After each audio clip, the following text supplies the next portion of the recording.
Professor Jailson, Ciências. Aqui mais uma aula. Nós vamos estudar hoje as substâncias químicas. Olha, o que são substâncias químicas? Pessoal, qualquer substância, qualquer espécie de matéria que tenha uma composição constante de elementos, que tenha propriedades físicas e químicas definidas, constantes. Então, se tem uma composição constante, propriedades físicas e químicas definidas, é uma substância. Entre as propriedades que se fala, ponto de fusão. O que é o ponto de fusão? É a temperatura no qual uma substância passa do estado sólido para o líquido. Ponto de ebulição, temperatura no qual a substância passa do líquido para o gasoso. A densidade que nós vamos estudar, né? Daqui a pouco é a relação à massa pelo volume, né?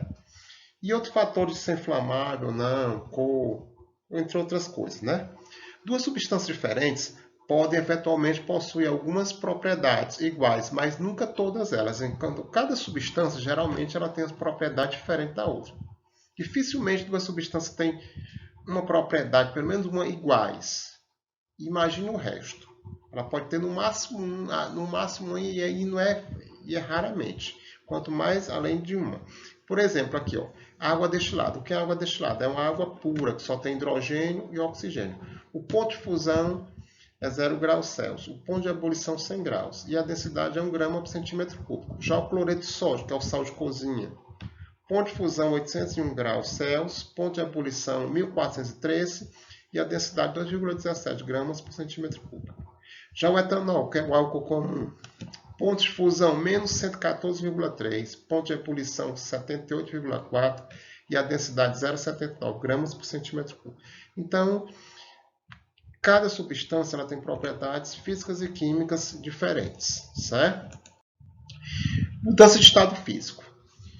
A substância ela pode mudar de estado físico de um para o outro. Isso vai depender de dois fatores, temperatura e pressão, certo? Nós vamos ver agora quais são essas mudanças, até que vocês já estudaram antes, mas vamos ver um pouco melhor. Quais são elas? Ó, as mudanças de estado físico. Do sólido para o líquido. Eu vou dar um exemplo da água, mas ocorre com toda a matéria. O gelo, quando ele começa a derreter, ele sofre fusão. A temperatura está aumentando. Fusão. Ele derrete. Já quando ele passa do estado líquido para o estado de vapor, é vaporização. Lembrando que a vaporização pode ser de três tipos. Uma lenta é a chamada evaporação. A água do rio, do lago, está evaporando com o calor do sol. É lentamente. Evaporação. Ebulição é rápido. Você bota água para ferver lá no fogão. É mais rápido. E tem a calefação, que é instantânea. Como é a calefação? Uma chapa quente, você joga água, na hora que bate, chega, chia e automaticamente passa para o estado gasoso. É instantânea, é a calefação. E pode ocorrer o contrário também. Passar do estado gasoso para o estado líquido, é a condensação, certo? Condensação ocorre normalmente, pessoal. Você bota um copo com água e gelo. Alguns minutos depois, nas paredes do copo pelo lado de fora, está todo cheio de gotículas de água. As pessoas dizem que o copo está suado. De onde é que vem aquela água que fica do lado de fora do copo? Vem do ar. No ar existe vapor de água, que é a chamada umidade relativa do ar. Esse vapor de água, quando você bota água com gelo no copo, as paredes dele ficam frias. Quando esse vapor que está no ar, esse vapor de água bate na parede fria, esse vapor se condensa, passa do estado gasoso para o líquido, criando aquelas gotículas d'água. Também o orvalho, de manhã cedo você vai pisando, saindo de casa, pisando naquele matinho, está tudo molhado de manhã cedo. Aquilo ali é condensação, chamado orvalho. E outros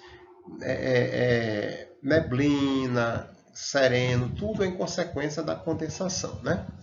E também, pessoal, quando a água passa do estado líquido para o estado sólido, você pega a água, bota naquela forminha e bota no congelador. Amanhã virou gelo de um dia para o outro. Passou do estado líquido para o sólido. Solidificação. Lembrando que Fusão e solidificação ocorre com aumento de temperatura. E condensação e solidificação ocorrem com diminuição de temperatura. A matéria também pode passar diretamente do sólido para o gasoso ou do gasoso para o sólido. Isso sem passar pelo líquido. Essa mudança se chama sublimação, tanto de ida como vinda. Mas também algumas pessoas chamam sólido para o gasoso sublimação e de gasoso para o sólido ressublimação. Mas também pode ser sublimação. A sublimação ocorre com o gelo seco. O que é o gelo seco? O gelo seco é o gás carbônico sólido. Ele sofre sublimação, começa a se sublimar, sai aquela fumaça. Aqueles shows de rock que tem aquelas fumaças, aquilo ali eles colocam gelo seco, que ele se condensa, sublima, e libera o vapor, que é aquela neblina, aquela fumaça que ocorre, certo? Continuando aqui. Olha, aqui eu já falei das passagens, e como é que ocorre cada uma, Já falamos agora há pouco, tá aí. Agora continuando. Ponto de fusão e ponto de ebulição. Já falei, ponto de fusão, temperatura no qual a substância passa do estado sólido para o líquido. Ponto de ebulição, temperatura no qual a substância passa do estado líquido para o gasoso. Nenhuma substância, duas substâncias, não possuem o mesmo ponto de fusão e ebulição. Tem exemplos: oxigênio, amônia, metanol, acetona, mercúrio e alumínio. Cada um tem um ponto de fusão e um ponto de ebulição diferentes. São propriedades utilizadas para caracterizar substâncias, inclusive. Só o oxigênio ele tem um ponto de fusão menos 218,4. Não existe nenhum outro. Então, se eu tenho uma substância desconhecida, eu calcular o ponto de fusão lá é menos 218,4, ele vai lá, vê lá na literatura, aí vê qual é que tem essa temperatura. E ele identifica que é o oxigênio. Isso é uma maneira de identificar a substância também, o ponto de fusão e ebulição. Certo? Matéria. Matéria é aquele velho conceito, é tudo que tem massa e ocupa um lugar no espaço. Tudo que tem massa ocupa um lugar no espaço. Árvore, bactéria, vírus, ser humano, tudo. Só existem duas coisas no universo, matéria e energia. Matéria é palpável, a gente vê, pega, sente. Energia é uma coisa mais abstrata, você pode até ver, mas ela não tem forma, certo? Vamos lá, continuando. Massa. Massa, pessoal, é uma expressão que fala sobre a quantidade de matéria que tem. Quanto mais matéria, maior a quantidade de massa. É relacionada lá aos átomos. Quanto mais átomos e moléculas, maior a massa, Unidade padrão de massa, pessoal, quilograma, certo? Que equivale a 1000 gramas, certo? Volume. Volume é o espaço ocupado por um corpo, certo? E, são exemplos aí o metro cúbico, decímetro cúbico, o litro, o mililitro, centímetro cúbico e o metro cúbico, certo? Geralmente se utiliza mais como básico o litro, certo? E vamos aqui às relações entre unidade e volume. Olha, um decímetro cúbico equivale a 1 litro, que equivale a 1000 centímetros cúbicos, que equivale a 1000 mililitros. Presta atenção nisso aqui. 1 centímetro cúbico equivale a 1 mililitro. 1 metro cúbico equivale a 1000 decímetros cúbicos, que é 1000 litros. Esse metro cúbico, pessoal, ele é muito utilizado no cálculo de quantidade de água que se gasta em casa. A concessionária de água ele calcula em tantos metros cúbicos que você utiliza para calcular quanto você vai pagar por mês, certo? Densidade. Volume, densidade. Densidade é a relação entre a massa, que é o M, e o V, que é o volume. É a densidade. É outra propriedade da matéria, além de ponto de fusão e ebulição.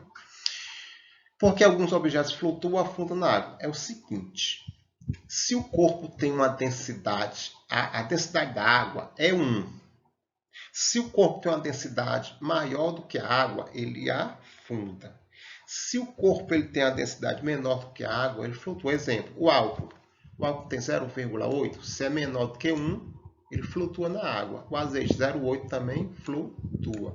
O gelo 0,9 flutua. Ah, professor, mas gelo não é água? Mas o gelo ele tem uma característica. Quando a água passa do estado sólido, não, do líquido para o sólido, ela aumenta o volume. Se aumenta o volume, vai diminuir um pouco a densidade. A água é 1, então álcool, azeite, gelo flutuam. Agora os que têm densidade maior, chumbo 7,9 afunda, mercúrio 13,6 afunda e o ouro 19,3 também afunda. Então, qualquer substância que tenha densidade menor do que 1, que é o da água, flutua. Qualquer substância que tenha densidade maior do que a água, afunda. A madeira, por que a madeira ela flutua na água? Porque ela tem uma densidade menor do que a água. Por que o ferro afunda na água? Porque ele tem uma densidade maior do que a água. Certo? Alguns fatores que afetam a densidade. Pessoal, a natureza da substância, a temperatura, como eu já falei, o gelo, né? A água, quando ela diminui a temperatura, se passa para o estado sólido, ela diminui, ela aumenta o volume e diminui a densidade, né? Certo? Os próprios estados físicos, tudo isso são alguns fatores que alteram a densidade de alguma substância, né? A mudança de estado físico e por aí vai. E por aí, pessoal, nós temos aqui o link, né? De onde você procurar, achar tudo isso aí que foi estudado, certo? E, pessoal, uma boa tarde a todos e até a próxima aula.